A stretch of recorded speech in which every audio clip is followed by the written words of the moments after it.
Lockdown के इस period का लाभ उठाते हुए आइए आपस में चर्चा करते हैं, कुछ बातचीत करते हैं कि हमारी भारतीय संस्कृति जिसको अब पूरे लॉकडाउन में स्वीकार कर लिया है, उस भारतीय संस्कृति में केवल खाना बनाना, केवल हाथ धोना, केवल स्नान करना प्रतिदिन, केवल तांबे के बर्तन प्रयोग करना, केवल आयुर्वेद, केवल योग, ये भारत की संस्कृति नहीं है।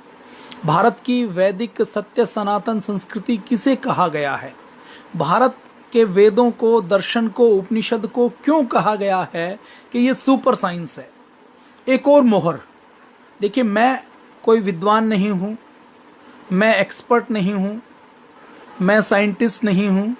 आप और हम मिलकर बातचीत करके इस लॉकडाउन के पीरियड में जो आपस में स्वाध्याय करते हैं, कुछ पढ़ते हैं, उसके बारे में कुछ चर्चा करते हैं, एक सीखने की ओर, एक जानने की ओर एक कदम बढ़ाते हैं, जिस कदम पर, जिस ज्ञान के मार्ग पर आपको और हमें, हमारे पूर्व जन्म के कुछ कर्म रहे होंगे कि आपको और हमें भारत में जन्म मिला। भारत में जन्म मिलकर भी हम अच्छी चीज़ों से जुड़े, हमें अच्छे गुरु मिले, अच्छी मान्यताएं मिली, अच्छी परंपराएं मिले। हम राम और कृष्ण को अपना आदर्श मानते हैं। हम किसी वामपंथी नक्सलवादी परिवार में पैदा नहीं हुए, हम किसी असुर गैंग में पैदा नहीं हुए। ये हमारा सौभाग्य है, ये ईश्वर की कृपा है। तो आइए आज जानते हैं कि पूर्व जन्म पुनर्जन्म कुछ होता है या नहीं होता। देश और दुनिया के लोग इसके बारे में क्या मानते हैं, क्या जानते हैं, क्या सोचते हैं, इसके बारे में आज हम बातचीत करेंगे। लाइव 9 बजे करना होता है, लेकिन 9 बजे कुछ और विशेष कार्यक्रम चल रहा था, क्योंकि कई सारे कार्यक्रम, कई सारी जिम्मेदारियां, संगठन की दूसरी जिम्मेदारियां हैं, जिनके कारण उनकी प्रायोरिटी ज़्यादा है। ये बातचीत हम जो करते हैं, ये तो समय मिलने पर हम बातचीत करते हैं। तो अभी समय 9 बजे समय नहीं था, तो अभी 9:45 बजे हमने तय किया कि जितनी भी आपस में विचारधारा है उसको शेयर कर लेते हैं, क्योंकि ये कहा जाता है कि विचार आज हमारे मस्तिष्क में आया, हमने उस विचार को तत्काल संज्ञान में नहीं लिया, उसको नोट नहीं किया, तो वो विचार फिर गायब हो जाता है, वो विचार कहीं ना कहीं खो जाता है। तो इस विचारों को जो आज हमने अध्ययन किया, जो आज हमने सीखा, आज हमने जाना, इसके बारे में आज हम थोड़ी सी बातचीत करेंगे। और इस थोड़ी सी बातचीत में, आपस में बातचीत में कुछ सीखने की, कुछ जानने की कोशिश करेंगे। हमारे ऋषियों ने वेद, दर्शन, उपनिषद के पीछे अपना जीवन क्यों लगाया? क्या इसमें कुछ सच्चाई है या केवल कपोल कल्पना की बातें हैं? अब तो ये भी नहीं कहा जा सकता कि हमारा भारत केवल एक अनपढ़ों का देश नहीं था, केवल जाहिलों का देश नहीं था, अपना भारत केवल गंवारों का देश नहीं था। क्या भारत में वाकई कोई ज्ञान विज्ञान होता था? क्या भारत किसी भी तरीके से दुनिया का सिरमौर होता था? उसके बारे में आज हम थोड़ी सी बातचीत करेंगे। और मैं पहले ये कह देता हूं कि आज की जो हम बातचीत करेंगे वो वेद, दर्शन, उपनिषद की बातचीत नहीं करेंगे। वेद, दर्शन, उपनिषद तो कहते हैं, उनको तो हम मानते नहीं है, क्योंकि हम 800 साल तक गुलाम रहे। तो गुलामी हमारी सोच में, हमारे विचारों में, हमारे रग रग में बसी हुई है। कोई बात हमारे ऋषि कहें, हमारे देश में कोई व्यक्ति कहे, कोई साधु संत सन्यासी कहे, उसके ऊपर हमें यकीन कम होता है, हम दूसरे की बातों के ऊपर यकीन ज्यादा करते हैं। तो पहले राष्ट्र जागरण की एक कविता, और उसके बाद आज मैं आपसे बातचीत करने वाला हूं एक ऐसे विदेशी व्यक्ति के बारे में जिसने भारतीय संस्कृति के सामने नतमस्तक होकर उस बात के ऊपर मोहर लगाई, जो बात हमारे वेद, दर्शन, उपनिषद में हमारे ऋषि मुनि कहते थे। और उसे छोटी सी मान्यता से दुनिया कैसे बदल सकती है? हम दुनिया का धर्म नहीं बदलना चाहते, हम दुनिया के अंदर अत्याचार नहीं करना चाहते, हम दुनिया की कोई टोपी नहीं उतारना चाहते। जैसे लोगों ने हमारे जने उतारे, हमारी चोटियां काटी, हम किसी के ऊपर अत्याचार नहीं करना चाहते। तो हमारा साइंस क्या था, उसकी बातचीत करेंगे। तब तक थोड़े से भाई बहन और जुड़ जाते हैं तो बातचीत करने में और ज्यादा आनंद आएगा। आज का विषय तात्कालिक विषय नहीं है, आज का विषय हमारे और आपके मन का विषय है। और 100 धर्मों का धर्म एक बलिदान बताने आया। हे भारत के राम जगों में तुम्हें जगाने आया हूँ, और 100 धर्मों का धर्म एक बलिदान बताने आया हूँ। सुनो, हिमालय कैद हुआ है दुश्मन की जंजीरों में, और राज बता दो कितना पानी है भारत के वीरों में। खड़ी शत्रु की फौज द्वार पर राज तुम्हें ललकार रही, सोए सिंह जगो भारत के माता तुम्हें पुकार रही। रण की भेरी बज रही, उठो मोह निद्रा त्यागो, पहला शीश चढ़ाने वाले माँ के वीर पुत्र जागो। बलिदानों के वज्रदंड पर देशभक्त की ध्वजा जगे, और रण के कंकड़ पहने हैं वे राष्ट्रभक्त की भुजा जगे। और अग्निपंथ के पंथी जागो, शीश हथेली पर धरकर, और जागो रक्त के भक्त लाडले, जागो सिर के सौदागर, खप्पर वाली काली जागे, खप्पर वाली काली जागे जागे दुर्गा बरबंडा, और रक्त बीज का रक्त चाटने वाली जागे चामुंडा, नरमुंडों की माला वाला जगह कपाली कैलासी, और रण की चंडी घर घर नाचे, मौत कहे प्यासी प्यासी, रावण का वध स्वयं करूंगा कहने वाला राम जगे, रावण का वध स्वयं करूंगा कहने वाला राम जगे, और दुष्ट शेष ना एक बचेगा कहने वाला श्याम जगे, परशुराम का परशु जागे, रघुनंदन का बाण जगे, और यदुनंदन का चक्र जगे, अर्जुन का धनुष महान जगे, चोटी वाला चाणक जागे, पौरुष परुष महान जगे, सेल्यूकस को कसने वाला चंद्रगुप्त बलवान जगे, हटी हमीर जगे जिसने झुकना कभी न जाना, और जगे पद्मनी का जौहर जागे केसरिया बाना, देशभक्ति का जीवित झंडा आजादी का दीवाना, और वह प्रताप का सिंह जगे, वह हल्दी घाटी का राणा, दक्षिण वाला जगे शिवाजी।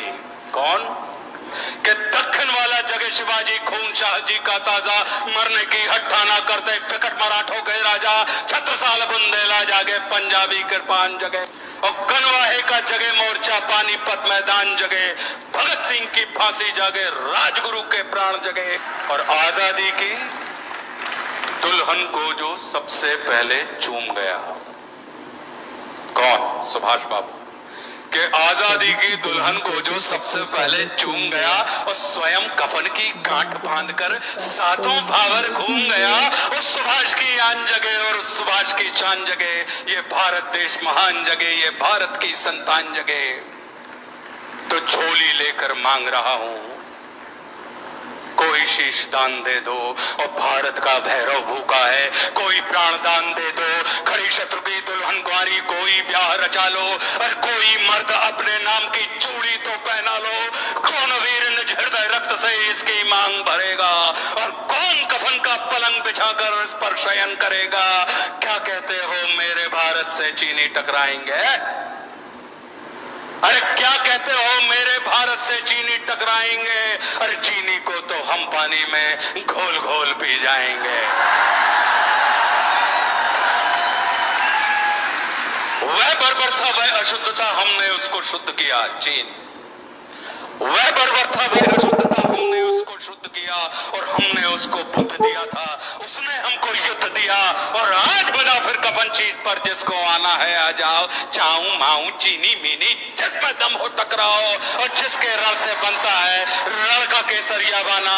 ओ कश्मीर हड़पने वालों कान खोल सुनते जाना, भारत के केसर की कीमत तो केवल सर है, और कोहिनूर की कीमत जूते 5 अजर अमर है। रण के खेतों में छाएगा जब अमर मृत्यु का सन्नाटा, लाशों की जब रोटी होगी और बारूदों का आटा, सनसन करते वीर चलेंगे जो बामी से फन वाला, और फिर चाहे पेकिंग वाला हो या रावलपिंडी वाला, जो हमसे टकराएगा वो चूर चूर हो जाएगा। इस मिट्टी को छूने वाला मिट्टी में मिल जाएगा। मैं घर घर में इंकलाब की आग लगाने आया हूँ। हे भारत के राम जगो, मैं तुम्हें जगाने आया। जय हिंद, जय भारत। जय हिंद, वंदे मातरम, भारत माता की जय।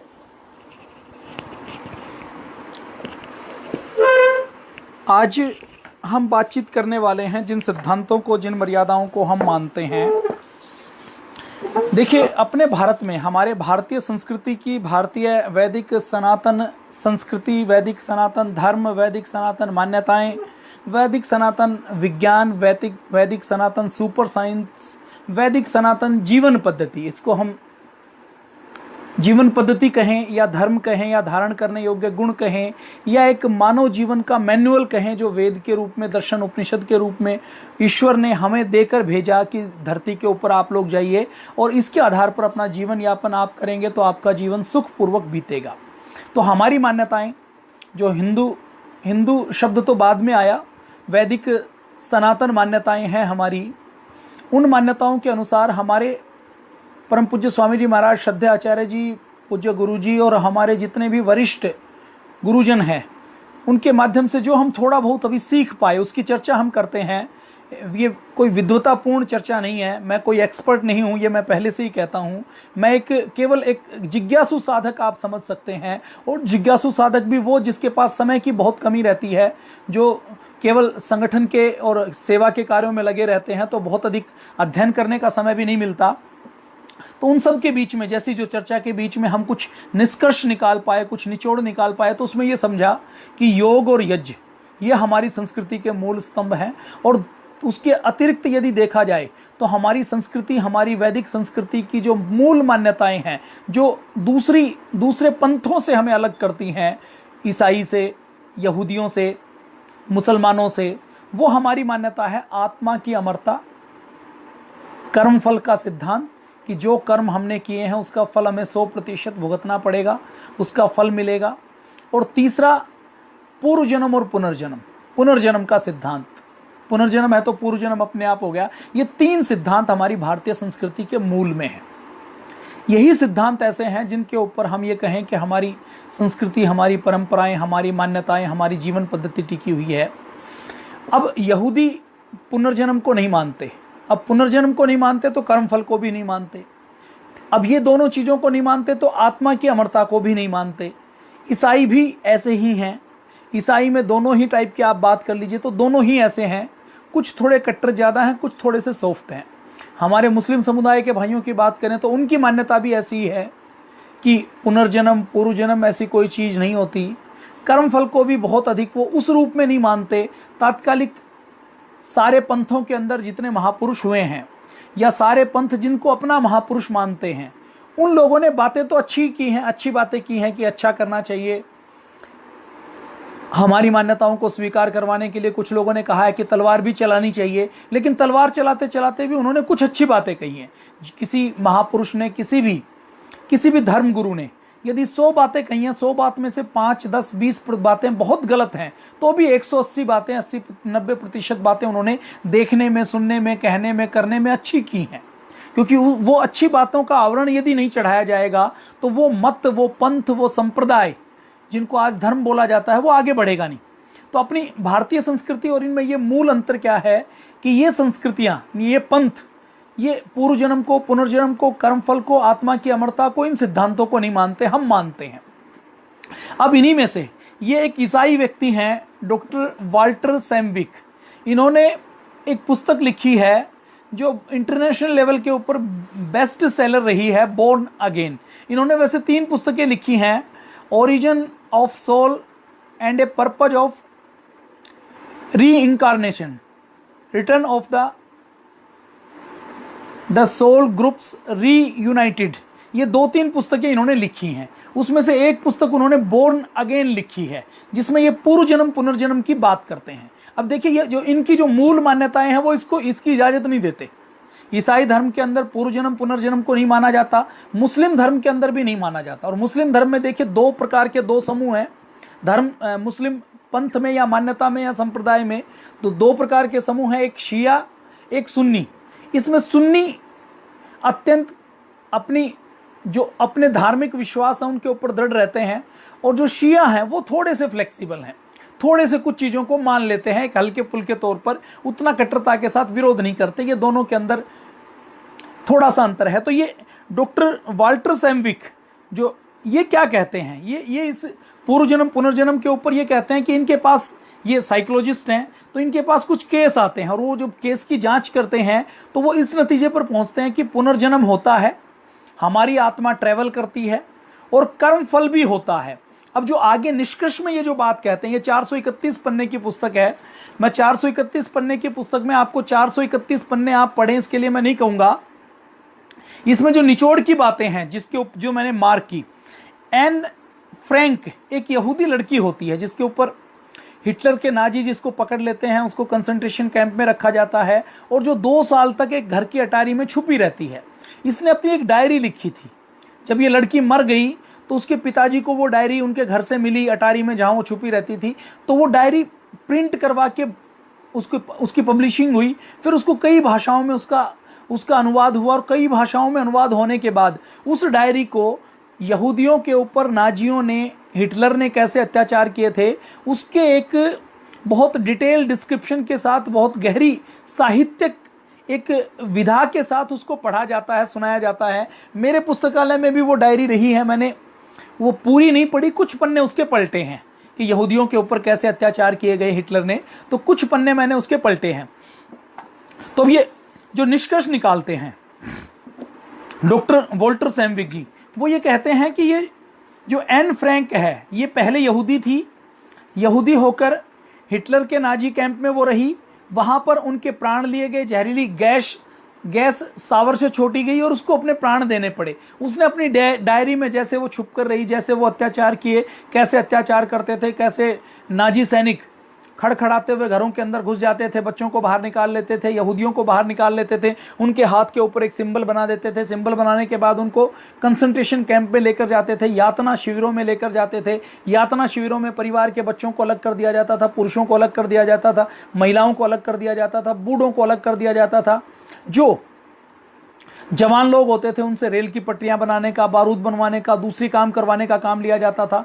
जो बच्चे होते थे, जो बूढ़े होते थे, उनको सबसे पहले गैस चैम्बर बनाए हुए थे। उस गैस चैम्बर में जैसे शावर में पानी आता है, ऐसे ही शावर टाइप के बने हुए थे, उनके अंदर पानी की जगह से वो जहरीली गैस आती थी और जो उनके कुछ ही मिनटों के अंदर उनको तड़फा तड़फा कर मार डालती थी। तो ये सारा एक्सपीरियंस एना फ्रैंक को हुआ।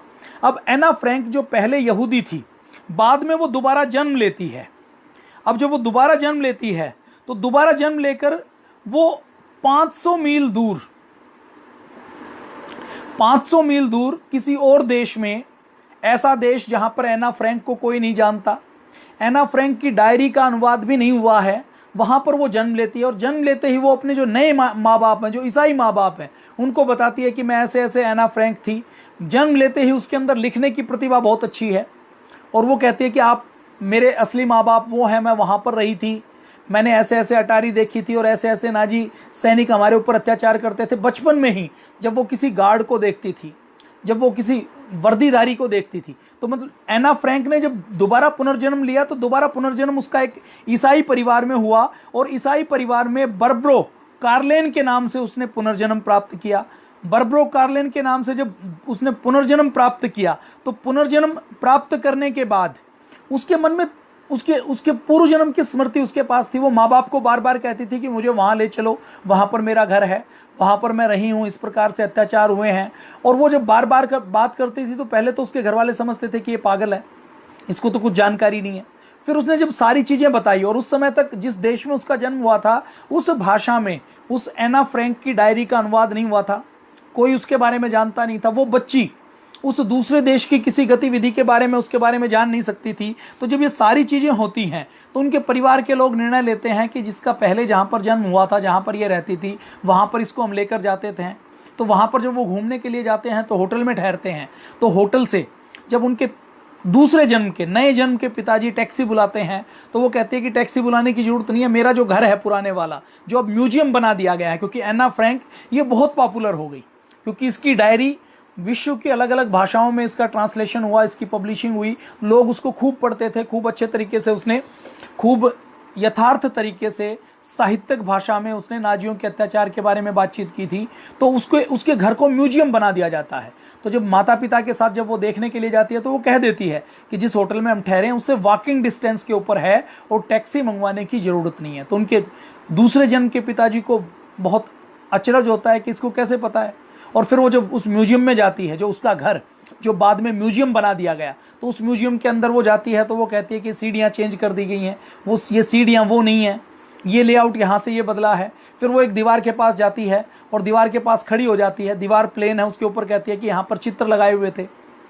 अब उसकी माँ को कोई चित्र दिखाई नहीं देते तो वो गैलरी के, म्यूजियम के रखरखाव करने वाले गार्ड को बुलाते हैं, उनसे कहते हैं कि यहाँ पर कोई चित्र थे क्या। तो उन्होंने, गार्ड कहता है कि हाँ यहाँ पर चित्र थे, हमने उनको उतारा है टेम्परेरी, ताकि उनको ग्लास के अंदर लगा सकें, ताकि उस म्यूजियम को देखने के लिए जो लोग आते हैं वो उनको छेड़छाड़ करके उनको नष्ट ना कर पाएँ। तो इससे भी प्रूव होता है कि वो वहीं थी। उसके बाद जब वो उस अटारी में जाती है जहाँ पर वो 2 साल तक नाजी सैनिकों से छुप कर रही थी और छुप कर रहते रहते वो रोज अपनी डायरी लिखती थी, तो वहां पर जाते ही वो डर जाती है और उसके बाद उसके दैनिक जीवन में देखा जाए तो वो गार्ड को देखकर, पुलिस को देखकर डरती है। क्यों डरती है? क्योंकि पुलिस को, गार्ड को, मिलिट्री के किसी व्यक्ति को देखती है तो उसके मन में पिछले जन्म की स्मृति क्या बनी हुई है कि पुलिस, गार्ड या मिलिट्री का मतलब, वर्दीधारी का मतलब ऐसा व्यक्ति जो अत्याचार करके मारने का काम करे। अगले जन्म में, उस जन्म में जब वो नाजियों की कैद से बचने के लिए 2 महीने तक अटारी में कैद, 2 साल तक अटारी में कैद रहती है, तो वो केवल बीन्स खाते हैं। तो उसका जब नेक्स्ट जन्म होता है तो उसको बीन्स से गहरी नफरत होती है। वो खाने में सब कुछ खाती है लेकिन बीन्स नहीं खाती। तो अब ये जो एन्ना फ्रैंक का मामला है, इसमें पहले जन्म में वो यहूदी है, दूसरे जन्म में क्या है? दूसरे जन्म में ईसाई है। अब यहूदियों के ऊपर दूसरी मान्यताओं वालों ने अत्याचार किया। अब दूसरी मान्यताओं वालों ने जब अत्याचार किया, अब यदि वो जो वाल्टर सैमविक है वो निचोड़ में कहता है, मैं ये जो आपको है ना 431वें पन्ने के ऊपर जो निचोड़ है मैं उसकी बात करता हूं। डिटेल में बात मैं बाद में करूंगा, अलग अलग चरणों में भी हम बातचीत करते रहेंगे। और ये कर्मफल का सिद्धांत और पुनर्जन्म का सिद्धांत इतना अद्भुत है भारतीय संस्कृति में। ये जो वॉल्टर कहते हैं, ये जो डॉक्टर वॉल्टर जो लास्ट में निचोड़ निकालते हैं, वो कहते हैं कि ये सिद्धांत इतना अच्छा है, इतना अद्भुत है कि यदि पूरी दुनिया के सारे लोगों को ये पता लग जाए, जैसे एना फ्रैंक जो पहले यहूदी थी, उनके ऊपर अत्याचार ईसाइयों द्वारा किए गए या किसी दूसरे पंथ मत या धर्म वालों के ऊपर किए गए, उन अत्याचार करने वालों को यदि पता होता कि अगले जन्म में हम यहूदी बन सकते हैं, या यहूदियों को पता हो कि हम ईसाई बन सकते हैं। फिलिस्तीन और इजराइल का झगड़ा है, शिया सुन्नी का झगड़ा है, हिंदू मुसलमान का झगड़ा है। आज कोई मुसलमान किसी दूसरे धर्म के व्यक्ति को तलवार के बल पर धर्म कबूल करवाता है। मान लीजिए औरंगजेब की मान्यता ये होती कि मैं इस जन्म में मुसलमान हूं और अगले जन्म में मैं हिंदू हो सकता हूं, और कोई उसके मन में पूरी तरह से बैठा देता, उसको प्रमाण दे देता, तो क्या कोई व्यक्ति इस प्रकार से गर्दन काट सकता था? किस प्रकार से क्या वो किसी के ऊपर अत्याचार कर सकता था? तो जो डॉक्टर वाल्टर हैं वो निष्कर्ष में क्या कहते हैं? वो ये कहते हैं कि यदि ये एन्ना फ्रैंक और बार्बरो कार्लेन, इसका एक मामला पूरी दुनिया के लोग समझ जाएं कि कोई व्यक्ति इस जन्म में मुसलमान है, अगले जन्म में हिंदू बन सकता है, इसमें ईसाई है, अगले जन्म में यहूदी बन सकता है, इसमें यहूदी है, अगले जन्म में मुसलमान बन सकता है, ऐसे हम जन्म में धर्म चेंज कर सकते हैं। और धर्म चेंज करने के नाम पर, जो धर्म के नाम पर आज अत्याचार होते हैं, तो इससे वो अत्याचार रुक जाएंगे, क्योंकि हमें पता होगा कि ये जो जन्म है हमारा 60, 70, 80 साल का पीरियड है, ये तो केवल कपड़े बदलने जैसा है। देखिए, जब हम गीता पढ़ते हैं ना, और गीता में भगवान श्री कृष्ण कहते हैं कि आत्मा तो अजर अमर है, ये शरीर तो वस्त्र की भांति है, तो हमें वो गहराई पता नहीं लगती। आज अगर इस गहराई से आप सोचें कि पूरी दुनिया, मान लीजिए, पुनर्जन्म को मानने लग जाती है। अब पुनर्जन्म को मानने लग जाती है तो पूरी दुनिया ये मानेगी कि आज मैं किसी स्थान विशेष से, किसी धर्म विशेष से, जाति विशेष से, प्रांत विशेष से, मजहब विशेष से मैं ज्यादा प्रेम रखता हूं और दूसरों के ऊपर अत्याचार करता हूं, तो वो गलत बात के ऊपर दूसरों को अत्याचार करेगा। हमने जो वसुदेव कुटुंबकम का नारा दिया, हमने जो कहा कि पूरा विश्व एक परिवार है, तो हमारी दृष्टि कितनी विशाल रही होगी, आप कल्पना करके देखिए। तो डॉक्टर वाल्टर ये कहते हैं कि केवल ये बात पूरी दुनिया के लोगों को समझ में आ जाए कि मैं आज ईसाई हूं, अगले जन्म में मैं यहूदी बन सकता हूं। इजराइल और फिलिस्तीन का झगड़ा है, फिलिस्तीन के आतंकवादियों को यह समझ में आ जाए कि अगले जन्म में हम यहूदी बन सकते हैं, तो वो क्या यहूदियों के बीच में जाकर आत्मघाती बम बन के अपने आप को उड़ाने का काम करेंगे? यहूदियों को पता लग जाए कि अगले जन्म में मेरा जन्म फिलिस्तीन में हो सकता है और मैं अरब देशों में किसी शेख के रूप में जन्म ले सकता हूं, तो क्या वो उनके ऊपर मिसाइल छोड़ पाएंगे? अब डॉक्टर वोल्टर ने ये जो निष्कर्ष निकाला है, शिया सुन्नी का झगड़ा होता है, शिया सुन्नी के इस झगड़े में यदि आज किसी सुन्नी को यह पता लग जाए कि अगले जन्म में मैं शिया बन सकता हूं, आज मैं जिसके ऊपर अत्याचार कर रहा हूं, जिसका मैं धर्म बदल रहा हूं, जिसकी मान्यता, पूजा पाठ की परंपरा और पद्धति बदल रहा हूं, आज मुझे पता लग जाए कि हो सकता है 10 साल बाद मुझे इसी रूप में जन्म लेना पड़े, तो क्या वो अत्याचार कर पाएगा? ये बात मैं नहीं कह रहा हूं, ये बात डॉक्टर वोल्टर कह रहे हैं, जो खुद ईसाई हैं, जो खुद पूर्व जन्म को, पुनर्जन्म को मानते नहीं। अब आगे वो क्या कहते हैं? अब वो आगे कहते हैं कि ये जितने पूर्व जन्म पुनर्जन्म के प्रमाण हैं, इनको पाठ्य पुस्तकों में पढ़ाया जाना चाहिए। हर बच्चे के मन में ये रटवा देना चाहिए कि यदि अगला ये तो इनको प्रमाण मिले हैं। प्रमाण कैसे मिले? इनको हजारों ऐसे प्रमाण मिले जिसमें कोई बच्चे का जन्म हुआ, उस बच्चे ने बोलना सीखा 3 साल में, 2.5 साल में उसने कहा कि नहीं मेरा नाम ये नहीं है, मेरा नाम तो दूसरा है, मेरे माता पिता ये नहीं है, मेरे माता पिता तो कोई और हैं। वो बच्चा अपने पूर्व जन्म की सारी बात करता है, माता पिता को पहचान लेता। तो जितने केस ये आए उन सारे केस के ऊपर जहां इनको जानकारी मिलती थी वहां पर ये पहुंच जाते थे। अब इनको कर्मफल का कुछ नहीं पता। अब ये आगे निष्कर्ष में क्या कहते हैं कि यदि पूर्व जन्म और पुनर्जन्म का पता लग जाए तो ये शिया सुन्नी का, ईसाई का, यहूदी का, ये हिंदू मुसलमान का ये झगड़ा खत्म हो जाएगा। अब दूसरा वो ये क्या कहते हैं, वो दूसरा निष्कर्ष निकालते हैं। वो निष्कर्ष में क्या कहते हैं, एक वो एग्जाम्पल और देते हैं।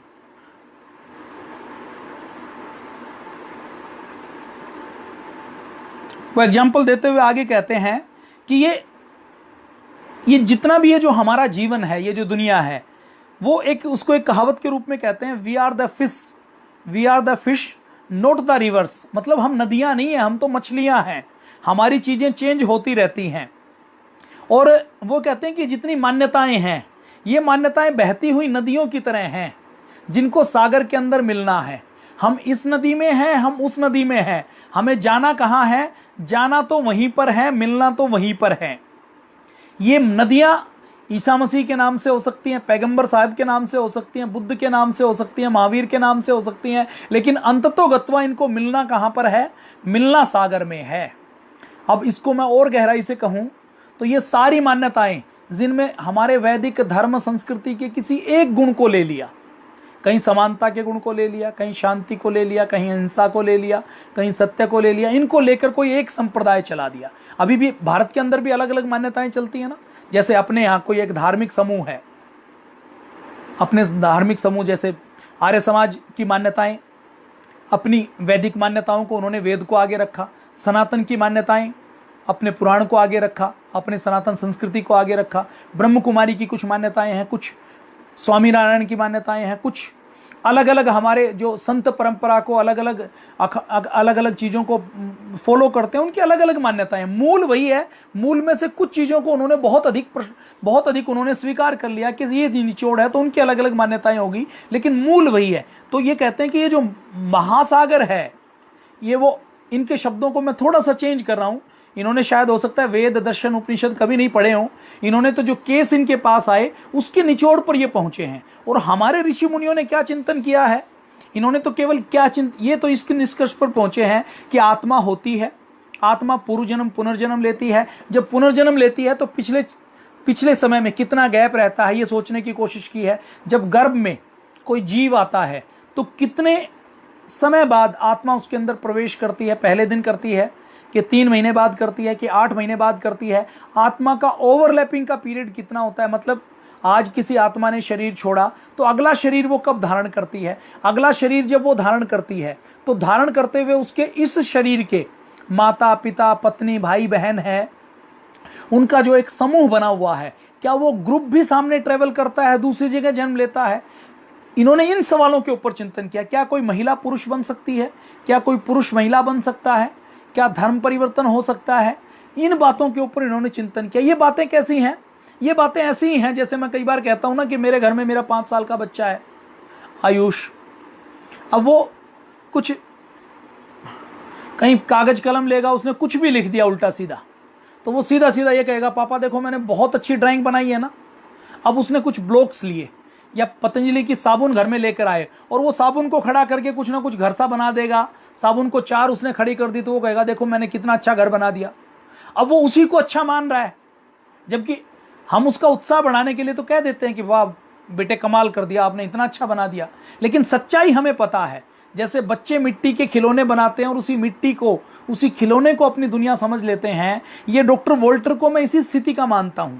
इन्होंने कुछ चीजें देखी, कुछ चीजों को देखकर वो कुछ निष्कर्ष पर पहुंचे, कुछ आधे अधूरे ज्ञान पर पहुंचे, कुछ मान्यताओं के ऊपर कुछ ये पहुंचे, लेकिन इनका ज्ञान अभी पूर्ण नहीं है। इस मामले में मैं ये मानता हूं कि हमारे वेद दर्शन उपनिषद में जो हमारे ऋषियों ने चिंतन किया वो कितना महान रहा होगा कि उन्होंने केवल रोटी कपड़े और मकान की चिंता नहीं करनी की। रोटी कपड़ा मकान तो उनके पास था ही, उन्होंने चिंता ये की कि हम कौन हैं, हम कहाँ से आए, हमें जाना कहाँ है, आत्मा का स्वरूप क्या है, मन का स्वरूप क्या है, चित्त क्या है, चित्त की वृत्तियां क्या हैं, उनका निरोध कैसे कर सकते हैं, समाधि क्या है, समाधि की प्राप्ति कैसे हो सकती है, कर्म कितने प्रकार के हैं, कर्माशय क्या होता है, कर्म का फल कैसे मिलता है, प्रारब्ध क्या है, पुरुषार्थ क्या है, भाग्य क्या है, हमारा कर्म क्या है, क्या कर्म से भाग्य बदला जा सकता है, हम अपने जीवन में सुख चाहते हैं तो सुख कहाँ से मिलेगा, शांति कहाँ से मिलेगी, परम सुख कहाँ से मिलेगा, संतोष कहाँ से मिलेगा। उन्होंने क्या चिंतन किया है, उन्होंने ये बच्चों के खेल खिलौने का चिंतन नहीं किया। अब मेरे घर में जो बेटा आयुष है वो 5 साल का है, उसको कार्टून के चैनल देखने में उसको मजा आता है। अब वो जो मेरी बेटी जो पहले कार्टून देखती थी, जो दूसरी बेटी है जो 8-9 साल की बेटी है, 9 साल की बेटी है, उसको वो वाले कार्टून अच्छे नहीं लगते, उसको थोड़ा सा कुछ और चाहिए। अब जो 14 साल की बेटी है उसको उन दोनों के कार्टून में बिल्कुल मजा नहीं आता, उसको कुछ और साइंस फिक्शन की स्टोरी चाहिए या उसको और थोड़ा सा जिसमें ब्रेन की एक्सरसाइज हो, वैसी चीजें चाहिए। अब पहले उनको वो अच्छा लगता था तो मैं उससे कहता था कि ये जो आयुष है इसके लिए कार्टून ही दुनिया है, ये उससे बाहर नहीं सोच पाता। वो जब पहले ये करती थी तो उसको ये लगता था कि ये यही दुनिया है, लेकिन उससे निकलने के बाद पता लगता है कि ये दुनिया नहीं है, ये तो केवल भूल भुलावा है। ये जो आयुष जिसको सोचता है कि मैं ये खिलौने खेल लूंगा, मैं ये कार्टून कर लूंगा, मुझे ये मिल जाएगा तो इससे बहुत अच्छा हो जाएगा, वो सच्चाई वो नहीं है। तो हमारे ऋषि मुनियों ने रोटी पर, भोजन पर, वस्त्रों पर या भवन बनाने पर इनके ऊपर चिंतन नहीं किया। उन्होंने तो ये चिंतन किया ब्रह्मांड क्या है, ब्रह्मांड के अंदर कैसे ट्रेवल कर सकते हैं, दूसरे ग्रहों के साथ संपर्क कैसे स्थापित कर सकते हैं, ईश्वर का स्वरूप क्या है, आत्मा क्या है, परमात्मा क्या है, मोक्ष कैसे हो सकता है, मुक्ति कैसे पा सकते हैं। इन गहरे सवालों का जवाब उन्होंने खोजा है। अब मैं अगर कहूं कि ये जो आयुष घर बनाता है या कार्टून देखता है तो इन कार्टून के अंदर से कुछ मिलने वाला नहीं है तो ये बात 5 साल के बच्चे को या 9 साल की मेरी गुड़िया को समझ में आने वाली नहीं है। वो ये समझेगी कि पापा कैसी बहकी बहकी बातें कर रहे हैं, हमें तो यही अच्छा लगता है। तो ऐसे ही आज का जो आधुनिक विज्ञान है वो एक बच्चे की तरह है, एक शिशु की तरह है, जिसने कुछ चीजें प्राप्त कर ली तो उसको वो संपूर्ण मानता है, जबकि वो संपूर्ण नहीं है। तो ये जो डॉक्टर वोल्टर है, मैं डॉक्टर वोल्टर की बात इसलिए कर रहा हूं कि मैं वेद की, दर्शन की, उपनिषद की बात करूंगा तो हमारे युवा ये सोचेंगे कि ये तो खाली बैठे हुए व्यक्तियों की का बात है। जब किसी अंग्रेज की बात करते हैं तो उनको ये लगता है कि ये कुछ बात है, इसके अंदर कुछ चीजें हैं। डॉक्टर वोल्टर ने और क्या निष्कर्ष निकाला। अब ये जो सारे निष्कर्ष है ना, ये मिलते कहां हैं? ये मिलते वहीं हैं जो हमारे ऋषियों ने कहा है, जो गीता का ज्ञान कहता है, जो भगवान श्री कृष्ण कहकर गए, जो हमारे उपनिषद कहते हैं, हमारे दर्शन कहते हैं, हमारे वेद कहते हैं, वो सब वहीं पर मिलते हैं। अब वो डॉक्टर वोल्टर और रेफरेंस देते हैं। रेफरेंस किसके देते हैं कि इस दुनिया में जितने न्यूज चैनल्स के ऊपर कोई प्रोग्राम आए, जहां पर जिन्होंने रिसर्च की इस मामले में, उन सब के ऊपर कहते हैं। वो अगली बात क्या कहते हैं? वो कहते हैं कि केवल शरीर दूसरा मरकर आत्मा केवल पुनर्जन्म नहीं लेती, आत्मा पुनर्जन्म लेने के साथ साथ आत्मा जब दूसरा जन्म लेती है तो बचपन से लेकर बड़े होने तक उसकी पूरी पर्सनैलिटी, जो पिछली बार हमने जन्म लिया था, वो सब पर्सनैलिटी अगले जन्म में भी ट्रेवल करती है। लिंग बदल सकता है, कोई पुरुष से महिला हो सकता है, महिला से पुरुष हो सकता है, स्थान बदल सकता है, व्यक्ति बदल सकता है। अब क्योंकि इनका ज्ञान पूरा नहीं है इसलिए योनि बदलती है, ये इनको नहीं पता। तो देखिए, मनुष्य का जन्म तभी मिलता है जब व्यक्ति ने कर्म अच्छे किए हों। और हमारी मान्यता यह है कि मनुष्य का जन्म तो मिल गया, कर्म कुछ अच्छे किए हैं, लेकिन कुछ बुरे कर्म किए हैं, तो मनुष्य का जन्म मिला तो जन्म लेते ही हार्ट के अंदर छेद हो जाएगा, जन्म लेते ही कोई ऐसा रोग हो जाएगा। जन्म मिलेगा तो मिलेगा कहां? हो सकता है अफ्रीका के किसी देश में मिल जाए, इथोपिया जैसे देश में, कंबोडिया जैसे देश में मिल जाए, या पाकिस्तान, बांग्लादेश जैसे देश में मिल जाए कि जन्म तो मिल गया लेकिन सुविधाएं नहीं है। और हो सकता है जन्म मिले भारत जैसे देश में, हो सकता है जन्म मिले ऑस्ट्रेलिया जैसे, कनाडा जैसे देश में, जिसको आधुनिक लोग अच्छा मानते हैं। मैं नहीं मानता, सड़क सुरक्षा, स्वास्थ्य वहां पर अच्छा है तो लोग अच्छा मानते हैं कि वहां की लाइफस्टाइल बहुत अच्छी है। तो जन्म कहां मिलेगा, दरिद्रता होगी या नहीं होगी, माँ बाप कैसे मिलेंगे, झोपड़ी में जन्म होगा कि महल में होगा, संघर्ष कितना करना पड़ेगा, गुदड़ी के ऊपर पैदा होंगे कि डनलप के गद्दों के ऊपर पैदा होंगे, ये फिर कर्म तय करते हैं। जन्म भी कर्म तय करते हैं। तो इन्होंने योनि दूसरी मिलती है उसका उन्होंने रेफरेंस नहीं लिया, और उसका ले भी नहीं सकते, क्योंकि पिछले जन्म में यदि कोई मनुष्य है और इस जन्म में उसको यदि कुत्ते की, सुअर की, किसी और की योनि मिली, तो उससे वो ये बातचीत नहीं कर सकते वैज्ञानिक, तो उसको स्वीकार नहीं कर सकते। हमारे ऋषियों ने और गहरा चिंतन किया तो उन्होंने ये बातें भी बताई हैं कि योनि भी परिवर्तन होती है, और हमें यदि मनुष्य का जन्म लिया है और इस मनुष्य के जन्म लेने पर मनुष्य के शरीर में हम यदि अच्छे कर्म कर सकते हैं तो ये हमारी बहुत बड़ी अचीवमेंट है। अब ये आगे क्या कहते हैं, वो आगे कहते हैं कि ये जो हम जब पुनर्जन्म लेते हैं तो हमारे संस्कार भी ट्रेवल करते हैं, शक्ल सूरत जन्म जन्मों तक एक दूसरे से रिफ्लेक्ट करती है। वो कहते हैं केवल आत्मा नहीं जाती, उन्होंने अपने शब्दों में कहा है कि एक टाइप से एनर्जी का होलोग्राम जाता है। उन्होंने जिन केस की स्टडी की उसमें यह पाया कि जैसे किसी का एक्सीडेंट हुआ और एक्सीडेंट होकर जिसकी पसलियां टूटी तो उसकी छाती के ऊपर हल्का सा कोई मार्क या कोई निशान मिल जाएगा। उन्होंने फोटोग्राफ कलेक्शन की, जो एना फ्रैंक की फोटोग्राफ और जो अगले जन्म में उनका जो पुनर्जन्म हुआ उन दोनों की फोटोग्राफ को उन्होंने कलेक्शन किया, और फोटोग्राफ को कलेक्शन करके केवल कलेक्शन नहीं किया, उन्होंने उन फोटोग्राफ को बहुत डिटेल में छापा है। और छापते उन्होंने कैसे छापा आपको देखिए, मैं एक दिखाता हूं। ये देखिए, ये उन्होंने एक पुनर्जन्म की बात की है, ये मैं नाम भी बता देता हूं, हनान मैंसोर अगली जन्म में सूजन की ओर में हुई।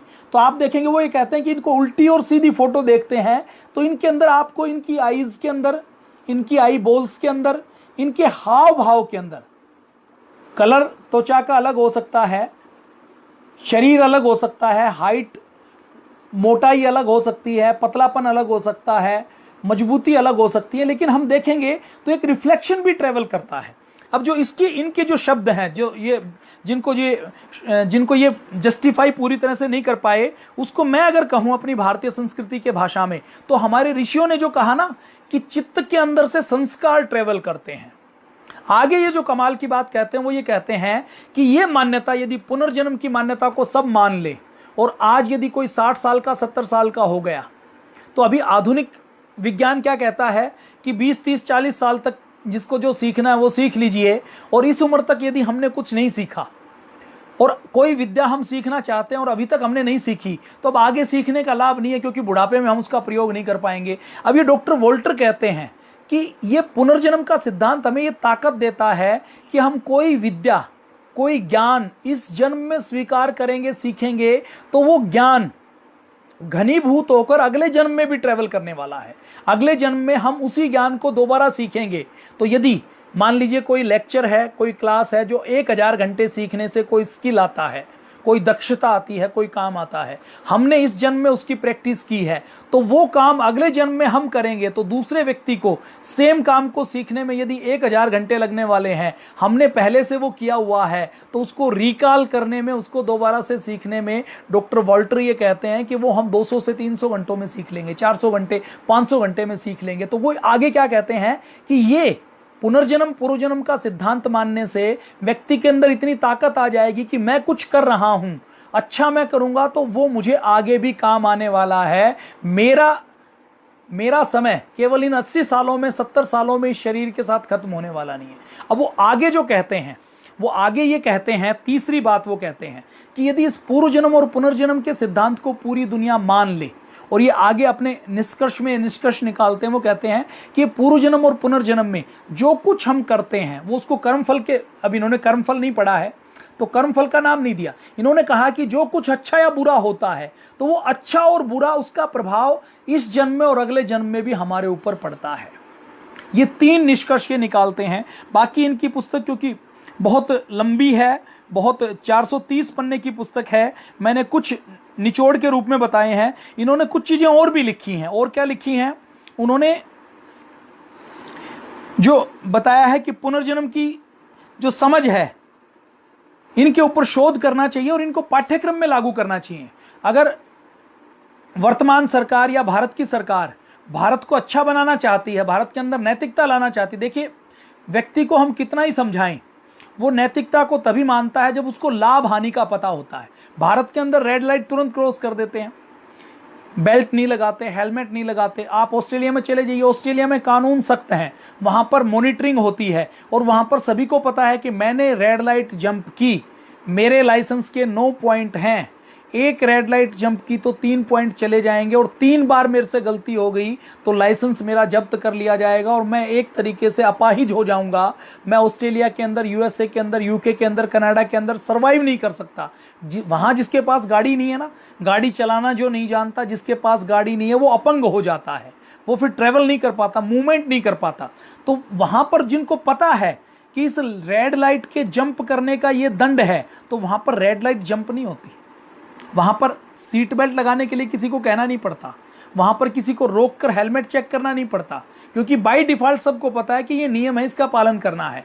ऐसे ही हमने पूर्व जन्म और पुनर्जन्म को जिस दिन हमारे पाठ्यक्रम में लागू कर दिया, बच्चा 5 साल का जन्म लेता है और जन्म लेते ही हमने उसको सिखाना शुरू कर दिया कि बेटा कुछ भी गलत करेगा तो उसका फल भुगतना पड़ेगा, उसका फल रिवर्स लौट कर आएगा, अच्छा करेगा तो कई गुना ज्यादा होकर आने वाला है।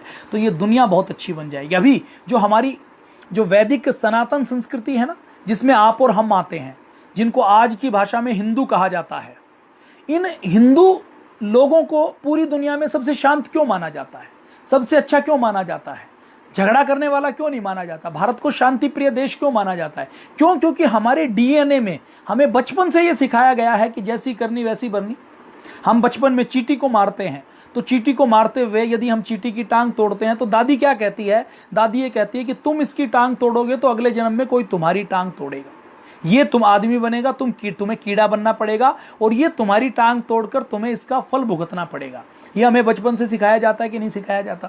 हमें ये सिखाया जाता है कि चींटी की भी रक्षा करनी है। हमें पंच महायज्ञ के बारे में सिखाया जाता है कि हमें अपने आसपास के जीव जंतुओं को भोजन करवाना है, अतिथि को भोजन करवाना है, देवताओं को भोजन करवाना है। और यज्ञ ये भी एक अद्भुत साइंस है, किसी दिन इसके बारे में भी बातचीत करेंगे। तो ये जो हमारी भारतीय संस्कृति और मान्यता है, जो हमारे डीएनए में सिखाया गया है, जिसके बारे में हम देखिए बचपन में हमारी परंपरा में हमें यह सिखाया जाता है, लेकिन आज बात करें तो हमारे देश के युवाओं को अपनी संस्कृति के अंदर यकीन नहीं है, वो मानते नहीं है, वो गीता को नहीं मानते, वो पूर्व जन्म पुनर्जन्म को नहीं मानते और कर्मफल को तो बिल्कुल ही नहीं मानते। कर्मफल की बात ही उनसे करें तो वो क्या कहेंगे कि ये देखो जो घोटाला करता है वो तो बहुत ऐश से बहुत लंबी गाड़ी के अंदर घूमता है, उसका तो बंगला बहुत बड़ा है।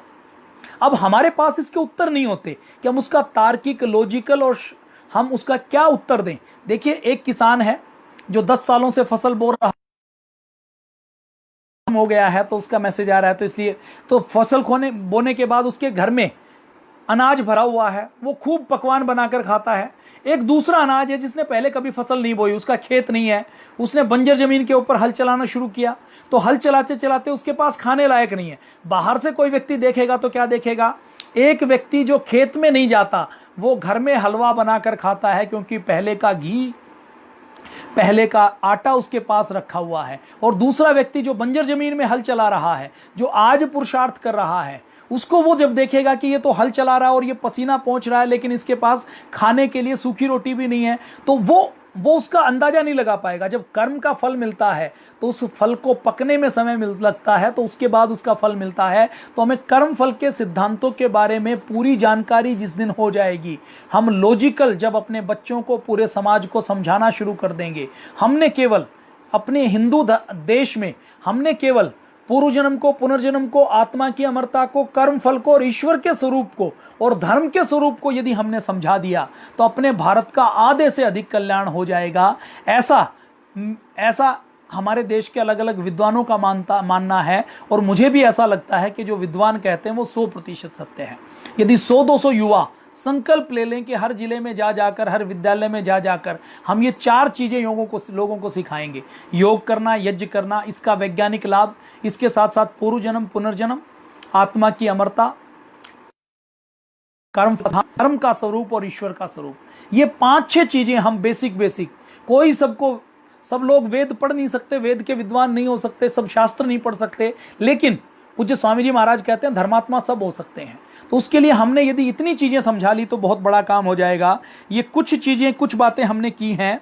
मैं कल आपसे और इसके बारे में बातचीत करूंगा कि आध्यात्मिकता विज्ञान बन जाएगी। डॉक्टर वोल्टर ये कहते हैं कि हमने यदि इस पूर्व जन्म के सिद्धांत को वैज्ञानिक रूप से सिद्ध कर दिया और पूरी दुनिया के लोगों ने स्वीकार कर लिया तो ये धर्म के झगड़े खत्म हो जाएंगे। ये कहना कि मैं श्रेष्ठ हूं, ये दूसरा गलत है। एक दूसरे की भौगोलिक सीमाओं की विजय प्राप्त करना, एक दूसरे का शोषण करना, ये अत्याचार करना, जब जिस दिन ये हो जाएगा तो डॉक्टर वोल्टर, जो देखिए ईसाई हैं, जो नास्तिक हैं, जो पूर्वजन्म पुनर्जन्म को बिल्कुल नहीं मानते, वो क्या कहते हैं कि आध्यात्मिकता बलिदान बन जाएगी, आध्यात्मिकता विज्ञान बन जाएगी, विज्ञान बन जाएगी, हिंसा नहीं होगी। तो ये वो एग्जाम्पल देते हैं, उसमें उन्होंने बहुत से केस लिए हैं। कुछ एक दो केस मैं आपके सामने बताना चाहूंगा। एक केस मैं बताता हूं, उसमें वो अलग अलग केस की बात करते हैं।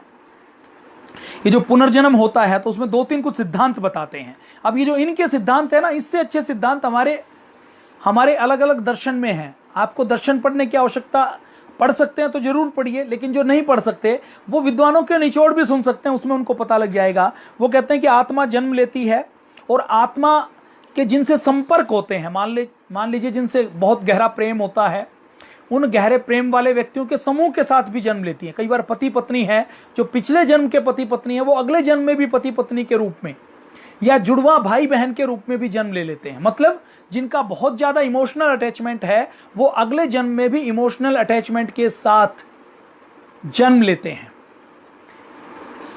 इसके साथ साथ जो हमारी फिजिकल बनावट है, या हमारे जो जन्म लेते हुए जो हमारे निशान है, वो हमारे पूर्व जन्म के किसी ना किसी संबंध के कारण, किसी चोट के कारण, किसी दूसरी चीज के कारण होते हैं। आगे वो कहते हैं कि आत्मा का एक एनर्जी का टेम्पलेट जाता, बार बार मेमोरी लॉस हो रही है, ये मोबाइल की मेमोरी कम बची है इसलिए। तो वो कहते हैं कि आत्मा का एक होलोग्राम जाता है, और उस होलोग्राम के अनुसार केवल आत्मा दूसरे शरीर में खाली नहीं जाती, वो अपने पिछले जन्म के संस्कार लेकर जाती है, और केवल चित्त के संस्कार नहीं लेकर जाती। वो इनका ये मानना है कि चेहरे की बनावट भी जाती है, आदतें जाती हैं, व्यवहार जाती है, भाषा भी जाती है। उन्होंने कहा कि कई लोगों का जिनका अगला जन्म हुआ, उन्होंने पिछले जन्म की भाषा को लिखकर बोलकर बताया। अलग अलग केस उन्होंने लिए हैं। अभी क्योंकि मोबाइल बंद हो जाएगा तो उसमें एक वो केस बताते हैं कि एक मुशीर अली थे। मुशीर अली कहाँ के थे?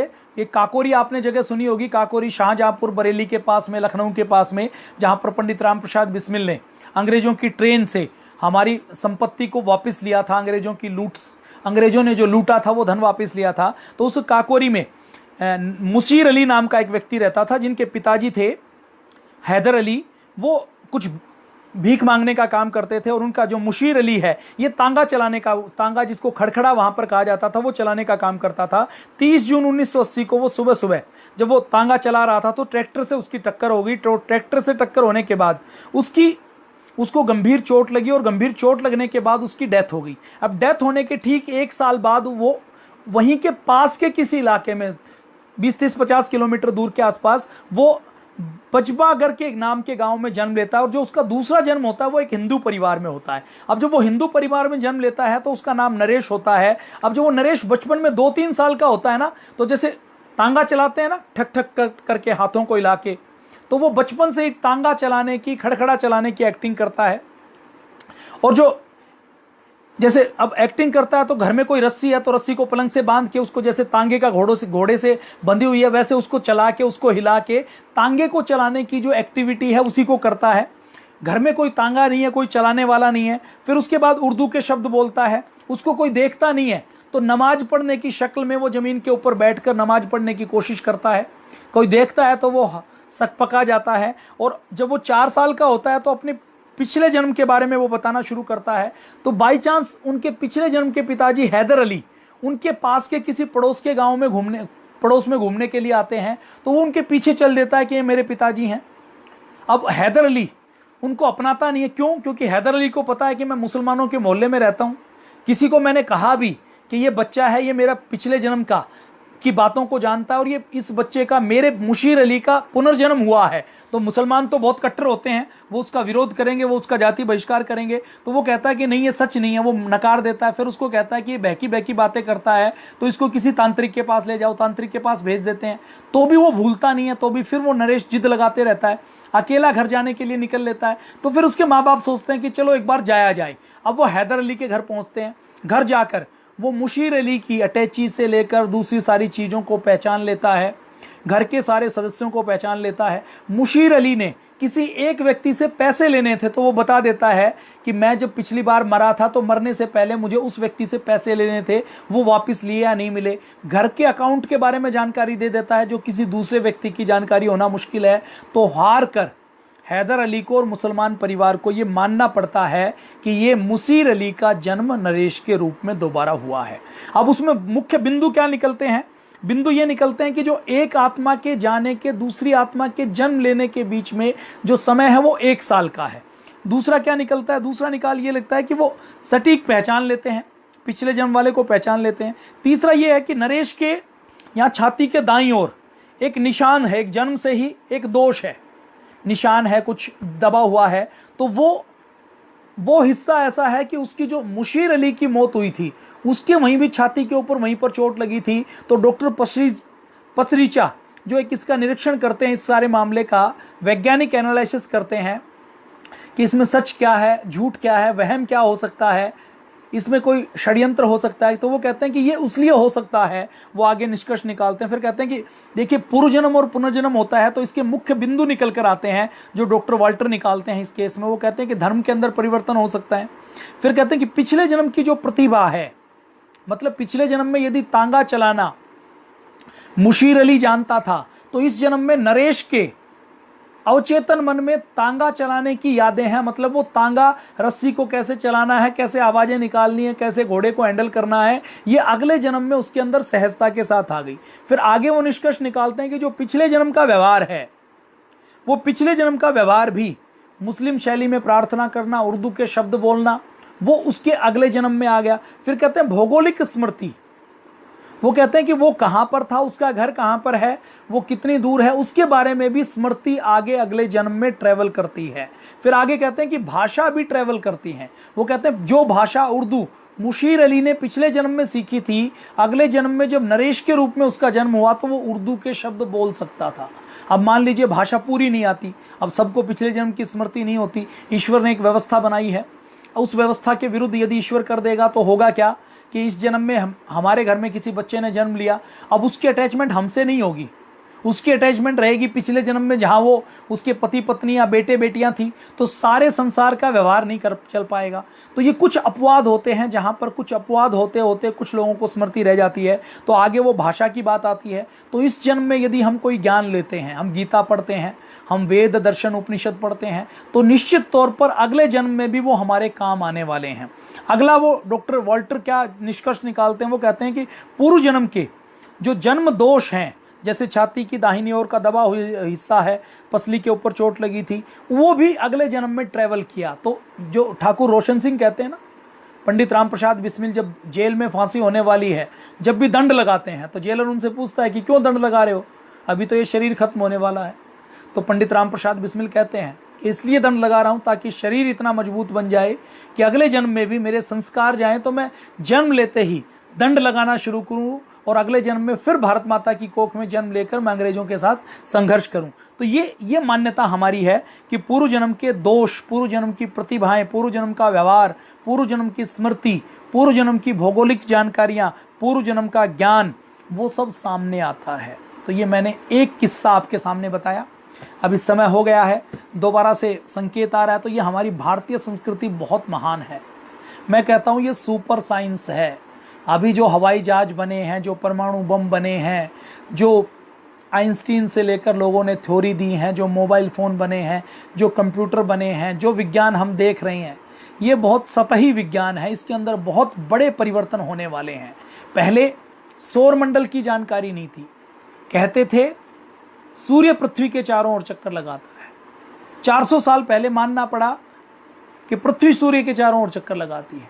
पहले ब्रह्मांड की जानकारी नहीं थी, शनि क्या है, बृहस्पति क्या है, शुक्र क्या है, मंगल क्या है, सोम क्या है, इन सब की जानकारी नहीं थी, इनके कितने उपग्रह हैं इसकी जानकारी नहीं थी। अब आकाश गंगाओं की खोज कर ली है और आज पता लगा कि सूर्य जैसे तो लाखों तारे हैं, उससे 20,000 गुना बड़े, 2 लाख गुना बड़े सूर्य से भी तारे हैं। आज पता लगा है, अभी कल परसों खबर आई है कि वैज्ञानिकों ने कहा है कि जैसे हमारा ब्रह्मांड है ऐसे ही पैरेलल एक यूनिवर्स है, एक ब्रह्मांड है, और उस ब्रह्मांड में हमारे यहाँ जो फिजिक्स के नियम काम करते हैं वहाँ के फिजिक्स के नियम बिल्कुल उल्टे हैं। तो अभी हमारा ज्ञान बहुत उथला है, बहुत सतही है। यदि हमें ज्ञान प्राप्त करना है तो पाखंड रहित, ढोंग रहित हमें हमारे पुराने वैज्ञानिकों की शरण में आना पड़ेगा। हमारे धर्म ग्रंथ केवल पूजा पाठ के कर्म कांड के ढकोसले नहीं है, वो विशुद्ध विज्ञान है। लेकिन विशुद्ध विज्ञान जब कई लाख साल बाद जब हम उसको पढ़ते हैं तो उसके सूत्र को हम जोड़ नहीं पाते, उसको हम डिकोड नहीं कर पाते। तो आज आवश्यकता है हम अपने विशुद्ध विज्ञान को, हमारे वेद के सूत्रों को डिकोड कर पाएं, उनको हम ऐसा बना पाएं, उनको ऐसा हम डिकोड करके लोगों के सामने रख पाएं, एक एक थ्योरी को रख पाएं, तो ये ब्रह्मांड के जितने रहस्य हैं वो सुलझ सकते हैं। ये रोटी कपड़ा मकान, ये सारी समस्याएं तो सुलझ ही जाएंगी। ये सारी समस्याओं के लिए तो हमें वेद को खोलने की आवश्यकता नहीं। महर्षि पतंजलि के केवल एक सूत्र को ले लें, यम नियम आसन प्राणायाम प्रत्याहार धारणा ध्यान समाधि, इसको भी छोड़ दीजिए अष्टांग योग को, केवल यम नियम का पालन कर लें तो पूरी दुनिया के संविधान इस केवल यम नियम के आगे पानी भरते हुए नजर आते हैं, केवल यम नियम के आगे। तो ये हमने कुछ बातचीत की है। मैं कोई एक्सपर्ट नहीं हूँ, विद्वान नहीं हूँ, आपकी तरह एक जिज्ञासु हूँ, एक दर्शक हूँ, एक साधक हूँ। कुछ चीज़ें रखने की कोशिश की है, हमारे भारत के युवाओं को हम जगा सकें, थोड़ा सा समझा सकें, थोड़ा सा वैज्ञानिक दृष्टिकोण के साथ समझा सकें कि हमारा ज्ञान विज्ञान उन्नत रहा है, हमारी मान्यताएं साइंटिफिक रही हैं।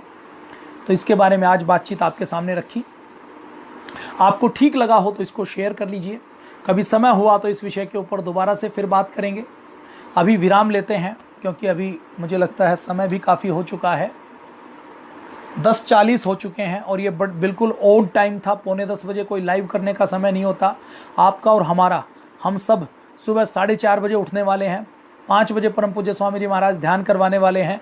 फिर भी 300-400 लोग जिन्होंने जुड़कर इस रात को हमने आपसी चर्चा में, समूह चर्चा में भाग लिया, उसके लिए मैं आप सबका आभार व्यक्त करता हूँ। जय हिंद, वंदे मातरम, भारत माता की जय।